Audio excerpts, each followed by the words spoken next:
Welcome to the Unscripted SEO Interview Podcast. Yes, it's 100% unscripted, 100% unrehearsed, 100% unedited, and 100% real. I'm your host, Mark A. Preston. And our guest today is somebody I've known for quite a number of years. In fact, he came and spoke at one of my local events a few years ago. And since then, we've kept in touch and I've followed him online. Well, let's just say he's blasted my feed. That's the way. So I've had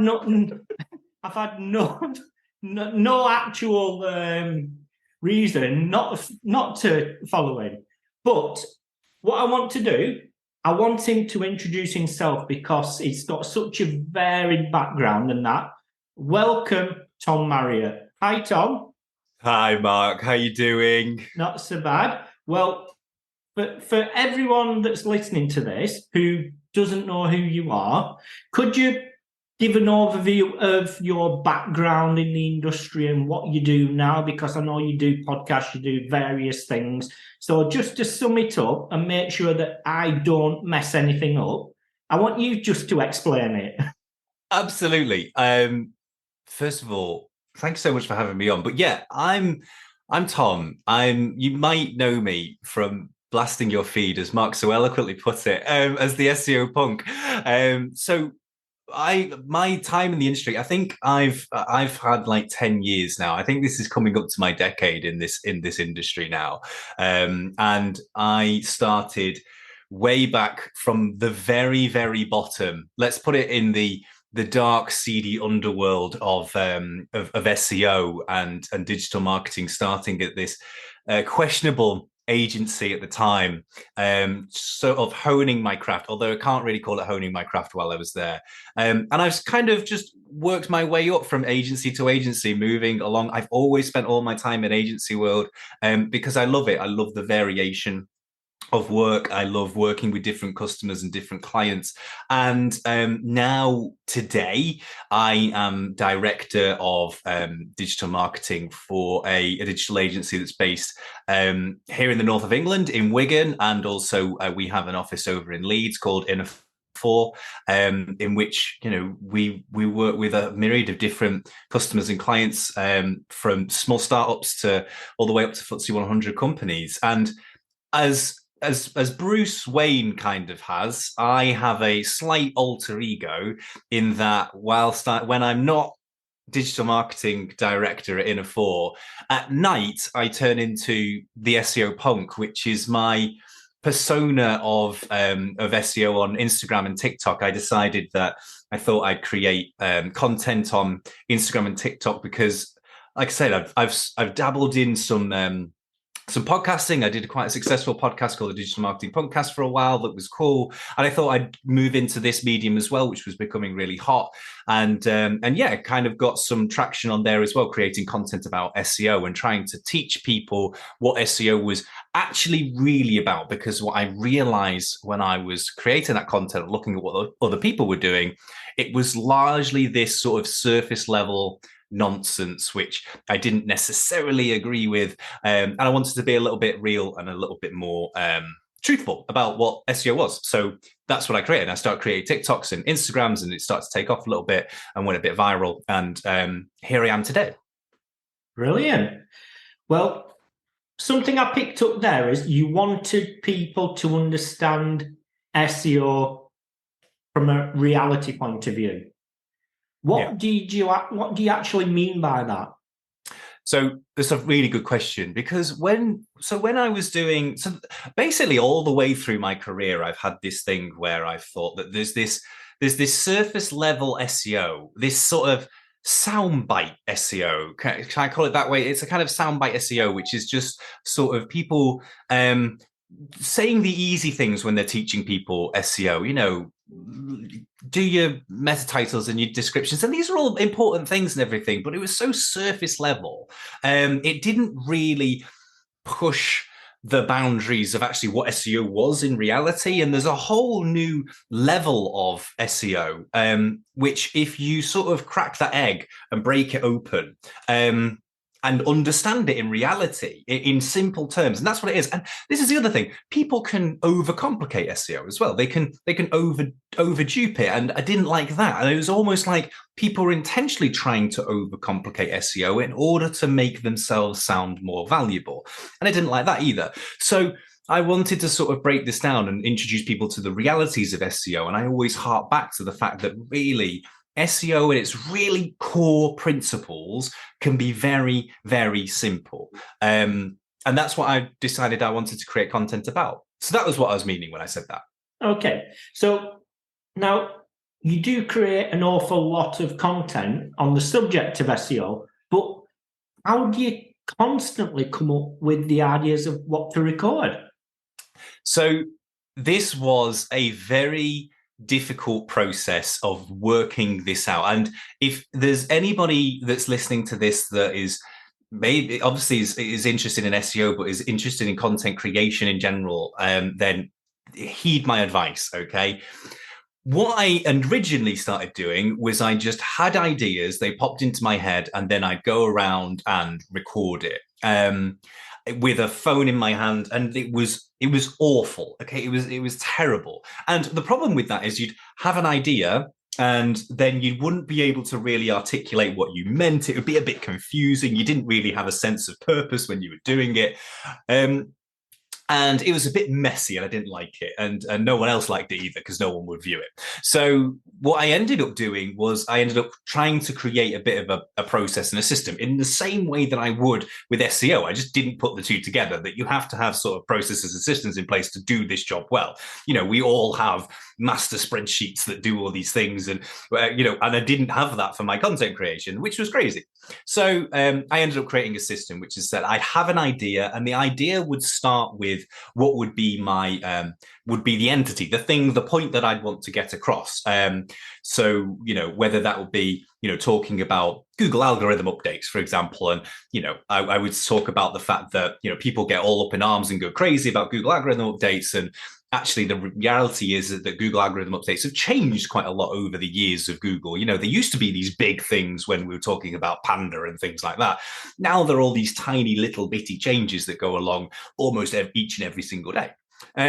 So I'd start with that. But then even that, how I've described it then, was kind of very long and boring and rambling. So I'd then have to sort of I'd put it into a Trello card, and I still use Trello today, actually, to do this. I put it into a Trello card, and in the Trello description, I'd write my actual script. So I would script it out word for word, because you want it to be short, sharp, and punchy, and make sure that you try and get your point across as eloquently as possible. And then I'd move on to recording that, editing that a little bit. And now I have a whole process of being able to post this content out, which is still not overwhelming, although I have had moments where it's been very, very, very overwhelming for me to try and keep churning out content. But now it's got a process that I can actually run through, which is less chaotic, and I can do quite well and within a reasonably short time frame. I mean, I spoke to a lot of people who want to start recording videos, short videos, and they always say, well, I can't make it look professional, so I don't want to do it. I mean, does it need to look professional, or does people just want reality? People now, you've absolutely hit on a gold mine there. People now just want reality. I think where in the early days of Instagram and TikTok, necessarily there was this element, and there still is to a degree, this element of it has to be finely polished, and the editing had to be spot on, almost like it come out of some kind of Marvel studio. And actually, that's not the case anymore. It can be much rawer. I've moved now, my content in particular, over to a much rawer form. I used to do it, I have a setup here where I'd have my ring light here and things like that. And I've got the lights in the background, which make a nice, pretty background. And even now I've started to move away from that, because actually it's all about resonating with the individual, the person. And it's, again, taking learnings from SEO here. This is no different from how SEO works. You resonate with the content that you engage with and you interact with, and it's no different. The principles are no different here. So as long as your point and how you're putting that point across is done well. It doesn't necessarily matter about the quality of the recording or the effects and things that you put onto it. That being said, there are elements of video, short form video, which you need to ensure that you put in there to make sure that is going to be successful, and things like hooks, for example, ensuring that you say something within that first 2 seconds that's not just going to make people go, yeah, moving on. They're going to go, oh, what does this person mean by this thing? And that's, a really important element as well. Right. So moving away from content side of it, now a lot of people that come to me at the moment are on about, well, what do I need to do to future-proof my job, my career in this industry? Because for some reason, everyone thinks that robots are going to take the jobs. But what's your persona on, well, my take, thoughts on that?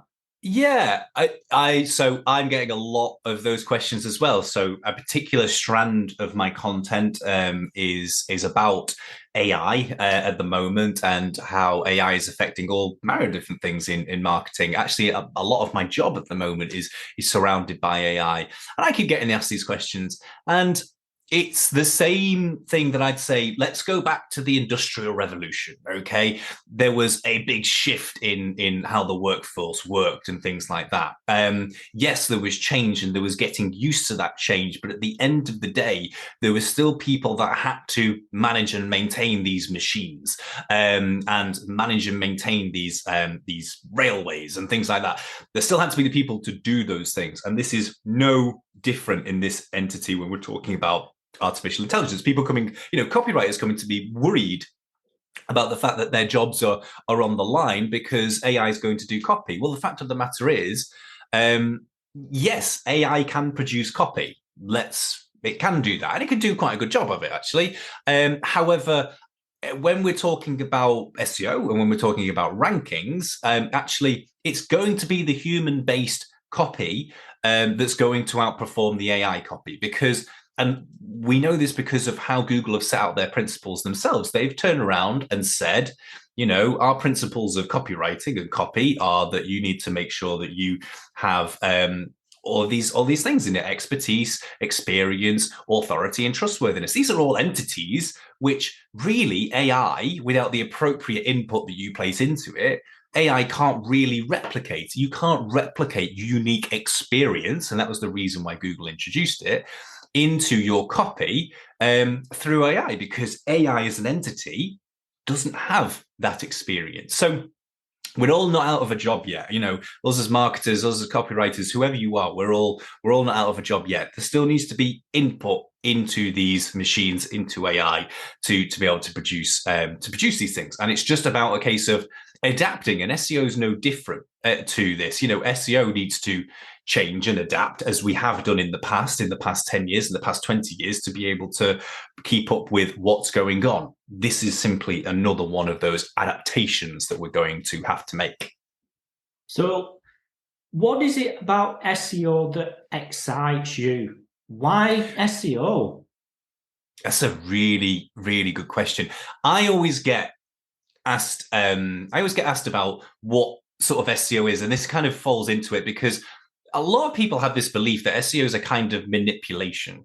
It's manipulating websites to make them rank higher. It's manipulation of content and things like that, or backlinks to be able to make things rank higher. And I don't like that particularly, because that's not strictly true. You can call it manipulation if you like, but it's not strictly the case. How I like to think of it, whether you agree with me or not, is that what we're trying to do, our end goal, is we're trying to improve the websites that are within our ownership, that are within our sphere, in order to make them more valuable for the users that go on it. It just happens to be a consequence of that if we do those things, then we end up ranking websites higher and they end up gaining more traffic. So I enjoy that. A particular entity for me with SEO in particular is, you take paid ads and social media and all these things. They're very roller coaster ride. And SEO can be to a degree too, but typically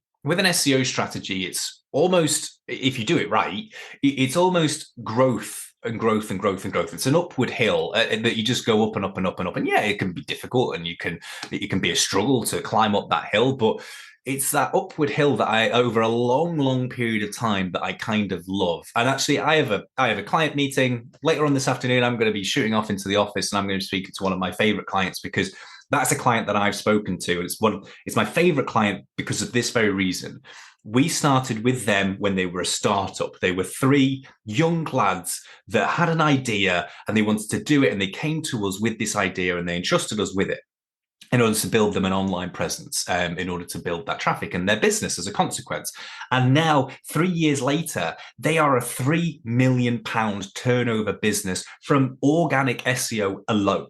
And I love that. That's amazing. Granted, they're now driving around in Teslas while I'm still on my Volkswagen, but it's still amazing to see. And that's the part that I love. Yeah. So do you enjoy creating something from the ground and building it, rather than working with big brands that have masses of budgets? Well, I mean, where in the sort of business arena, from startup to macro to massive, brands, I mean, whereabouts in that whole arena do you like working in? I work in all of them.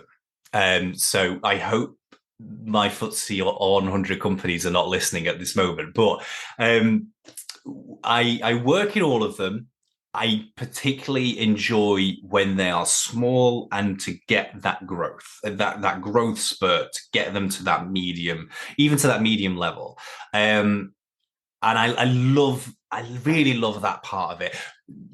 At the top level, how can I put this? Sorry, let's just say it. At the top level, it's fantastic. It's great. You have basically unlimited resources to be able to do what you want. You can utilize internal resources within these enterprise companies to do what you require of them, whether that be content creation. You can advise on them, and that's fantastic. But all you're really doing at that level is kind of changing the dial from there to there, and doing all of those very micro manipulation optimizations, almost like a Formula One car, okay? You make tiny little adjustments to all those fins to make it just that 0.00 milliseconds faster. That's essentially what you're doing when you get to that level. And that's fantastic. But then there's kind of politics involved, where there always is in those large enterprise corporate clients. And that can be frustrating and sometimes difficult. And then it's all about budgets and money and all that kind of stuff. So I enjoy it when you go to the other end. And in particular, again, I'll use this example of the client of I would say their name, Kirsch Kicks, which is a trainer company that we've worked with. When they came to us with this idea of this massive market of sneakers, of Jordans and Yeezys that are over there in America that were huge, they didn't really have a massive market here. When they said, we want to bring it here, that's when we could go crazy, because we looked at competitors that were they were very clean and they were very modern and they were trying to be very corporate and businessy. And we just turned around and said, no, we're going to be, with our content, with our SEO, with your social media, we're just going to be the exact opposite of that. And I think we're going to find an audience who resonate with that, because they're all, these people that buy these things, they're all rebellious in those kinds. They're not necessarily all clean cut and modern and corporate and things like that. They're more rough and cut and things like that. They want to show off. They want to be personifying that they've got these trainers on, which are really cool and awesome. So that's the bit that I enjoy, when we can start to be a little bit more creative and edgy. That's the word I was going for. Edgy. That's the word. Yes. I'm going to say, because personally, I like to describe it as, I like to turn the unknown brands into known brands. Yeah, that's how I see it, and that's who I love to work with, because I love the fact that with very limited resources and very limited budgets, an awful lot can be achieved. And when you're there competing directly with the big brands with the big pockets, the self-gratitude or would I say self? Yes, I've done it. Yeah. You know, that means a lot more. So with these brands you work with that come to you and nobody knows who they are, what sort of steps do you have to take in those initial stages in order to, start, I suppose? That's a really good question. First of all, you have to get to know them. You have to get to know the personality of what it is that they want to achieve and understand that, because typically they don't really know yet. Because in most cases, when someone's coming to you at that embryonic stage, they have an idea that they know, which is a business money maker. Okay, that's the end goal for them, that's business. Okay, that's how these things work. I get that. But what you then have to sort of strip back from that is, well, what is the soul of that? What is the motivation of that? What drives you to do that? In the same way that you're asking me those questions, what drives you to keep to doing these things? That's what I want to get at, so that I can create that core idea, that core style, that core message that we're going to create. And then we build upon that. So we start looking at what the competitors are in that same marketplace. What are they doing? Okay, what are they sort of pinning all of their hopes and opportunities on when it comes to SEO and things like that? We start to dissect that a little bit, and when we start to ask ourselves the question, well, how can we perhaps take the same concept, because the concept's clearly working, but move off in a different direction, be a little bit unique, be something that's going to grab more attention. So I try and strip that down a little bit more to try and understand where they kind of fit in that greater pool, usually of bigger fish and bigger sharks. That's where I typically start. Right. Because a lot of people in the industry, SEO professionals, from your, entry level right up, I feel as though sometimes they just don't get it. For me, that's the whole reason I am now an SEO mindset coach, because people are just not thinking about SEO in the right way. I mean, obviously, with all the videos you've done, and I do see that we've got a similar view on this. I mean, what do you think about it? The mindset side of SEO? I think there's a huge proportion. It's a great question. I think there's a huge proportion of people that see SEO very much as a recipe. Okay. And it is to a degree, but you can follow a recipe and that doesn't make you Gordon Ramsay. Okay. It just makes you produce the same that everybody else produces, okay, because they're all following the same recipe. And what the great chefs do is they go and understand their ingredients, and they go and understand, what those ingredients bring to the greater recipe, and what those strengths are. And it's no different to how you build a business. When you have a business, so for me in particular, I've come into a business that's 20 years old, and I've had to sort of sit down, observe my surroundings, and figure out, okay, where are the strengths of this business lie, and how can we then try and use that to our advantage to gain competitive edge over the other people. And it's no different with SEO. You have to identify what those competitive edges are within your customers, within your clients, within that website, within their content, within their tone, whatever it is, and try and use that to your advantage. And yes, the building blocks are the same. We still all make bread with the same ingredients, okay? But the quantities and perhaps the method and how we do it doesn't have to be very much the same. It's like I was mentioning about how I was absorbing all this content from other SEO content creators, and I was just inundated with people talking about keyword research and doing this sort of base level regurgitation of do your keyword research, make sure you're going for high volume, all this kind of stuff. And I'm going, well, no, because keyword research very much depends on where you are in your journey, and which keywords that you pick, you're choosing, and which ones you're targeting, and which ones you're going to create content with. And it's this SEO by numbers, which doesn't really sit well with me. So I completely agree. SEO by numbers. That's another thing, right? But what does the industry have to do in order to get out what I call the SEO robot mentality? That's a really, really good question. Another one.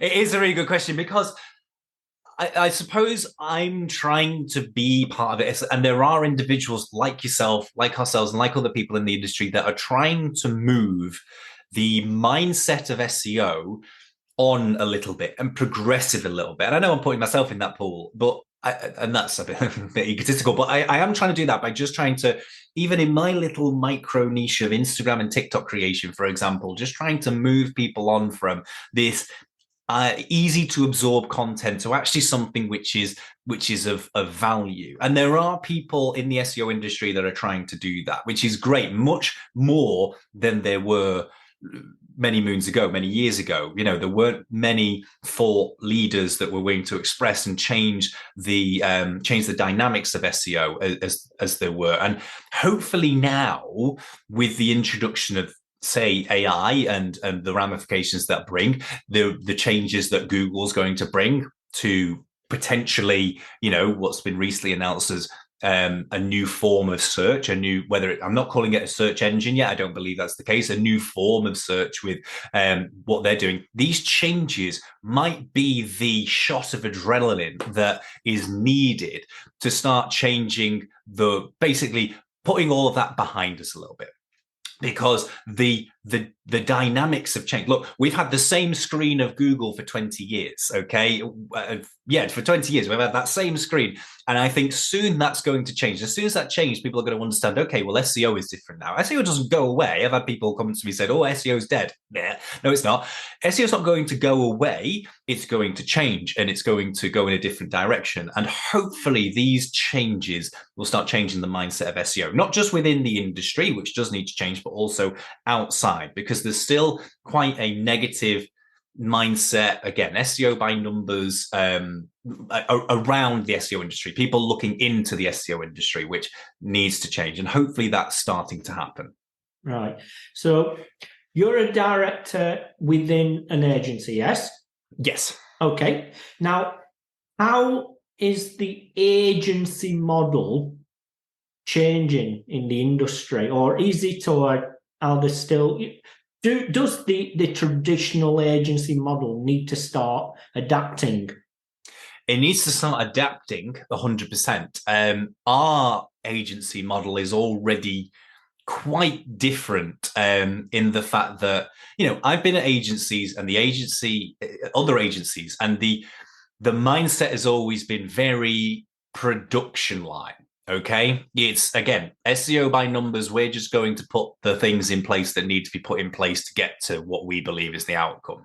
And you end up basically with the same product on every single website, and it never works. And now things are very, very different. So the agency model that we kind of implement is that we work so closely with our customers and with our clients that we are essentially that extension. We are merely a resourceable extension to their business. Whether you are FTSE 100, in which that we go on client calls all the time on an almost daily basis, where we are essentially part of that team of that company. We are sat in a room with the team of all these other employees of that company, and then there's us. And they see us as that. They see us as this entity of, we're just an extension of this company, which absolutely needs to happen, because you need to understand all the facets and everything that's going on within the company in order to be able to pull all the relevant strings and be the puppet master and things like that, and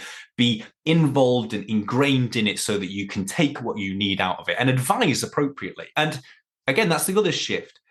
Agency world now is almost more consultative than it is production line, okay? Just being that additional resource. Most of my job now, and most of the job of my peers, is sitting on calls going and people asking us questions about what they should do next and how they should move next. And our job is more consultative, which is a case of, well, we believe you should do X, Y, and Z to navigate to where you need to go. And we'll be able to help you with X, Y, and Z service, but this is where you need to go. So it's more of an extension of the companies themselves rather than that outsourced, arm's reach partner that just go and do something that we pay them some money and we'll leave them alone. That's how that dynamic needs to very much shift.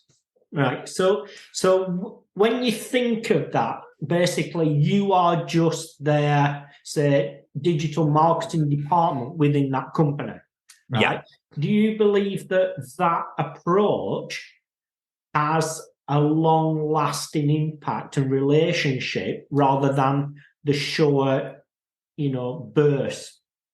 It really does, and I'm letting out all my secrets here, because honestly, what happens is that I remember reading a couple of years ago that the average tenure of an agency with a client was like 2 years, and I remember sitting down and going, wow, like the average tenure of my relationship with most of my clients is like 5 to 10.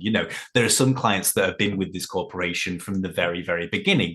That seems madness to me, but I broke it down, and again, talking about what the strengths of the company was, and I realized that we had such strong relationships because of what we do with our customers that they couldn't really envisage their business without us being there. They couldn't really envisage that at all.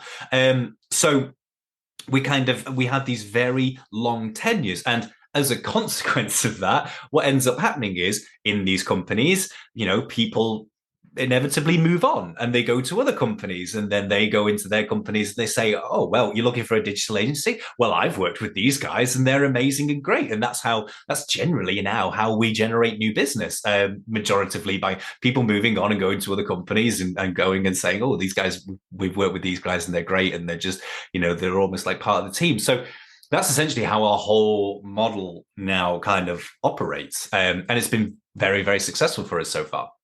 Right. So when you work in this way, as you just partner them, you still have to set boundaries. So literally, are you saying, ringing you up on Sunday afternoon and say, oh, Tom, we just, do you have to stipulate boundaries? Yes.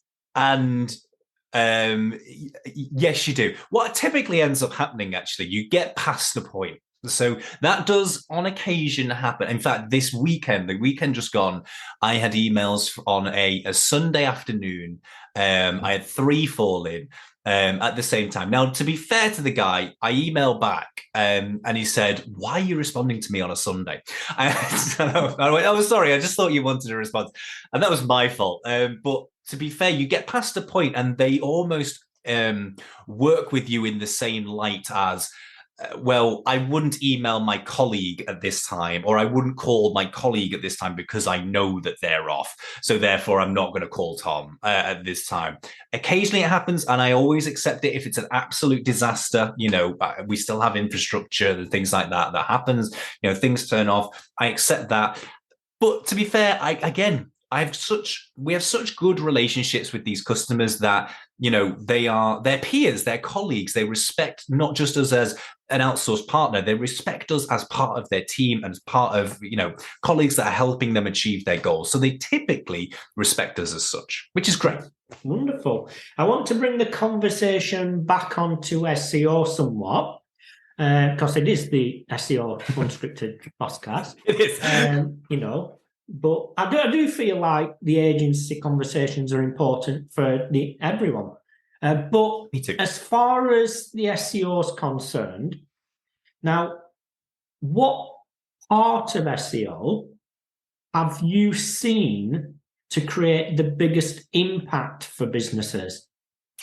So I always boil down, when I talk about SEO, I boil them down to make it simple. I was talking about how you make SEO simple earlier. I boil SEO down into 3 parts. You have your technical, you have your content, and you have your offsite. Okay. Typically, everything kind of boils down. I call them the 3 pillars of SEO, and I actually stole that from a colleague of mine one day.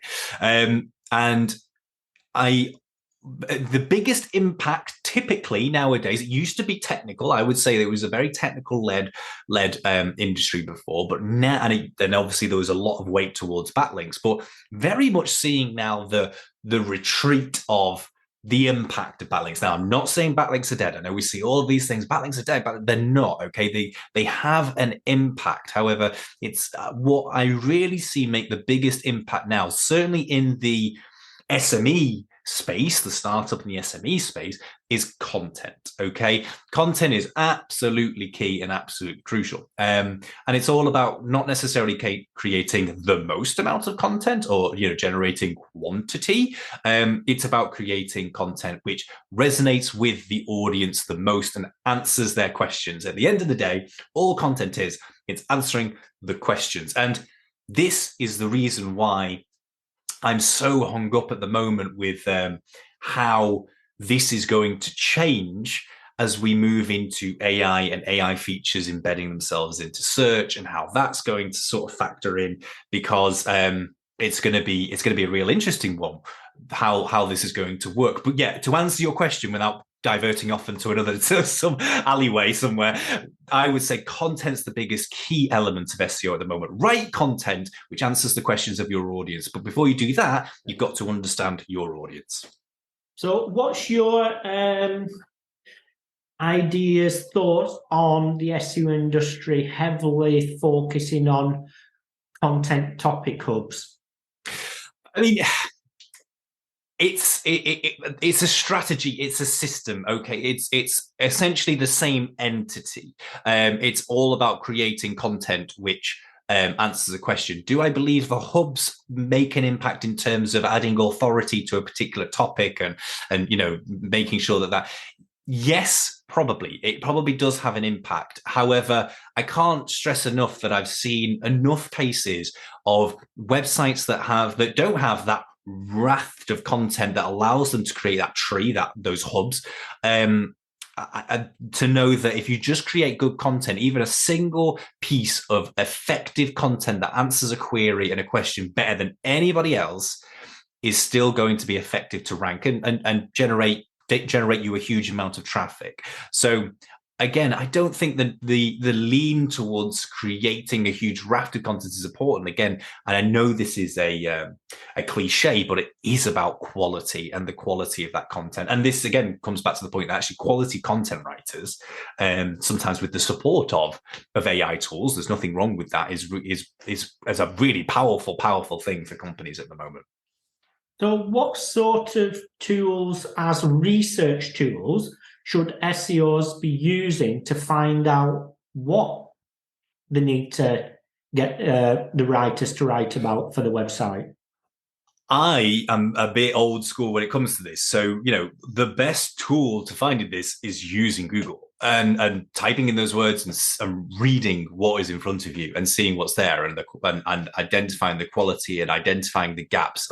The convoluted tools, there are top level tools which help you to sort of look at things at a really top level. But honestly, for the majority of things that I do, it's about, once you know that you need to rank for this particular thing, you'd want to gain traffic for this particular entity because it's a nice, it's a nice volume, or it's a low volume, but it's a really niche one. It's going to really convert because there's going to be a lot of high interest, high intent traffic running towards that. Just start Googling and just start reading, and then start making notes saying, okay, well, this person hasn't spoken about this person hasn't talked about this element. Oh, we've got some expertise in here, so we're going to talk about this. And it'd be nice to do our video here. All that kind of stuff is so manuals are sometimes just better. Okay. Now, I really want to ask this question because there's lots and lots of business owners who cannot yet afford to invest on employing an agency or working with an agency. For those people, when it comes to growth, I say, rather than just SEO specifically, what can they be doing themselves? I love this question as well, because it's I don't like you. You're absolutely right. I don't like this idea that there are some people that are within the embryonic stages of their business that feel like doing SEO is something that is beyond them. That's not the case. There are things that you can do. For example, I know that we're both very passionate about Wix as a website building platform. I love it. I think it's amazing. It has a history which has tarnished it. And actually, I feel that that's extremely unfair because Wix as a platform to build your website on is incredible. And I know there's going to be SEOs out there in the world that are going to absolutely tear me apart for this. And I disagree with all of them. Fight me. But I believe that it's an excellent platform to build a very, not even a simple, you can actually be very, very complex and convoluted on Wix. You can build a website on Wix that ticks every single one of the technical boxes, more so than any WordPress website would. Ticks every one of the technical boxes pretty much out of the box without too much input. Then you just have to focus on two things: writing content, and all content is, I know it sounds scary, but that's writing content which is your expertise, what you know and do and love every single day. Write about it and write about it and write about it and post all that content up, and you'll get better and better and better at it as you continue to keep writing. And then you just have to focus on the off-page stuff, which technically should naturally happen over time anyway. Yes, it might be a long burn, but it should naturally occur. You'll start to gain links, even if it's at the start from directories and things like that, and Google My Business. You'll start to gain links from other places. If you're out there in the business world, in your local community, you might do local events and things like that. You'll start to gain, local press coverage perhaps, and gain a link or two there. So in its embryonic stage, there is a huge amount that you can do. What typically puts people off is that there's this technical aspect of it. Oh, SEO is a very technical thing. And that's why I always push people towards a platform like Wix, because it's out of the box extremely effective to build a website, a good website, a great looking website, and tick all those technical boxes. Then you just have to focus on, I just want to write on it. So big tick box for me. And that's, if there's anybody out there that's in that situation, go and think about it. Well, yeah, it's I was probably the first SEO to move his website onto Wix, and I did a case study which ran Fishkin Shed. Let's just say I understand what negative awareness means back then. I got absolutely blasted, but I didn't listen. And over the past 5 years, I've been working very closely with Wix, and I'm on their advisory board and everything. And look at what it's become. And I think that the reason people don't like change is because, look, you're literally saying, well, Wix do all this stuff you get paid a lot of money to do. Yeah. And I think that's the differentiator. I think that the industry needs to start accepting things rather than being scared of it. Things progress. 110%. I couldn't agree with you more. Look at Shopify, okay? We, for years, as a shopping platform, we had options which were Magento and PrestaShop, which, not to take anything away from PrestaShop, but I hate it with a passion. But we had these entities, and they were complex and they convoluted, and they required developers, to be able to do these things. And it would take a huge amount of time. And then Shopify came along and changed everything. Well, Wix is no different. It is exactly the same. It basically takes all the technical stuff away from you, so you don't have to worry about it.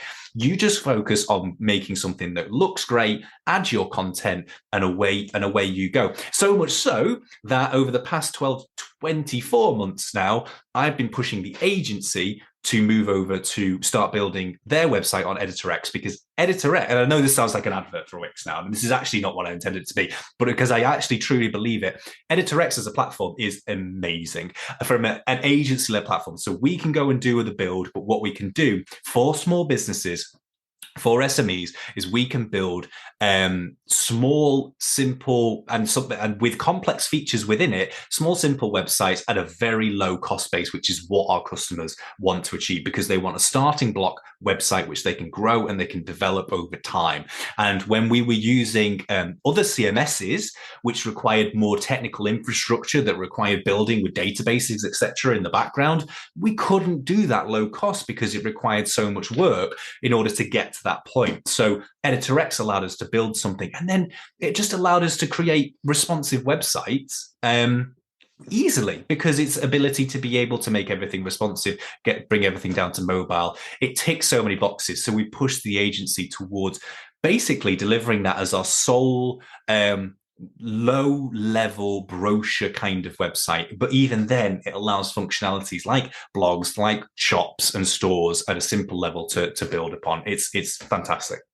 Yeah, I mean, I am obviously very much in favour of Wix, but I want to touch something I've asked people. I say to them, why do genuine bloggers who have no clue about SEO drive a load of organic traffic?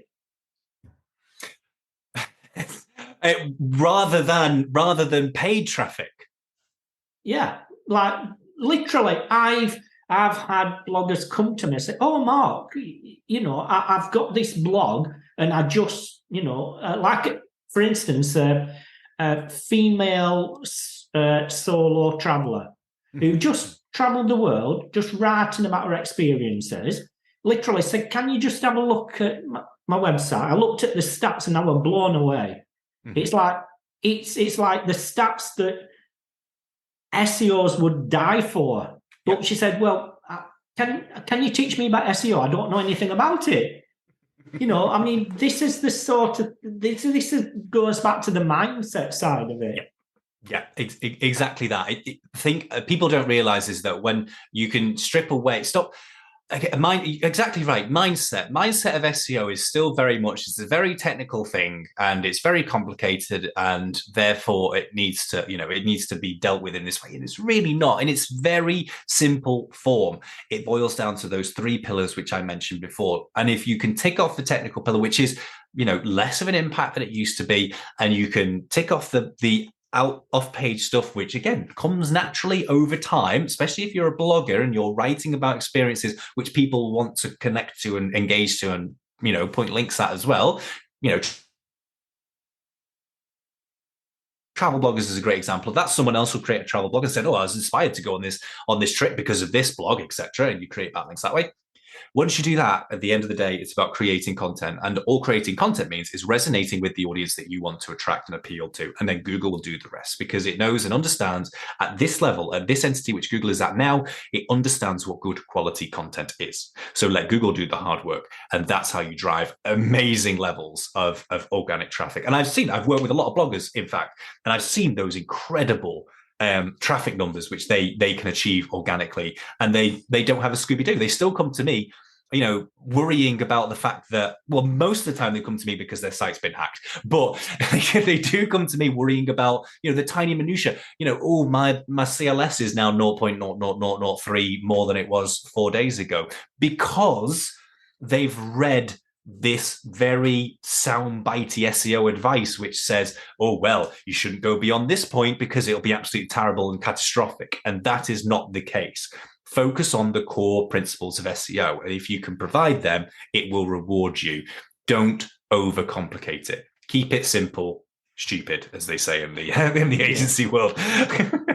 So you touched upon people reading things online. Now, what should the industry or even business owners be reading online about SEO? How do they know what they're reading they should do? Because one of the biggest bugbears I have with SEO education content, there's no context. Yeah, 100%. Exactly. There is no context, and context is everything when it comes to SEO. Where are you in your journey? Is usually the key question you should ask yourself before implementing anything. For me personally, I think so, and this is something that I'm currently working on. I believe that education about SEO is best done in, I hate the word hives, but in groups, okay, in communities of people. That's why I did the podcast, because I wanted to build this community of people that wanted to learn. And it's why I've now created a Discord group, a community called the SEO Hangout, which I want to invite anybody onto if you're an expert, if you're just wanting to learn, because I believe that actually we all need to learn from each other. I've learned so much from you, Mark, over my career. I'm sure some points you've learned something from me, and I've learned loads from other people as well. And that community has led and fed me as a professional to provide better results. And as a community, which is much more open than it used to be in the past, we should now be trying to create communities of people which can help each other learn SEO. And I'm trying to do that through my Discord, just creating a small community at the moment. So everybody's welcome to that if they wish to learn from myself or any other experts that are in there. But if you're looking to learn SEO, I believe communities and learning from each other is the best way of doing it. 100%. And I always say to everyone, no matter what stage in your career you're at in the industry, even me, after 20 odd years, there's always something else you can learn from other people. It's all about having those conversations. Now, the last question is there anything that we haven't touched upon that you're really passionate about that you think our audience should know? So, yeah, I'm super passionate at the moment, as I've mentioned, about how AI is going to affect search. And I know there's a lot of talk and there's a lot of heat about it, but it's really, really exciting me at the moment as we sort of move into this new world of SEO, hopefully, this development, this evolution. And it'll be, it's in some parts scary, because, we are seeing this introduction of generative AI. And I hope we don't, a lot of people are asking me the question, well, Google's just going to be replaced by ChatGPT. Well, I don't think it will be.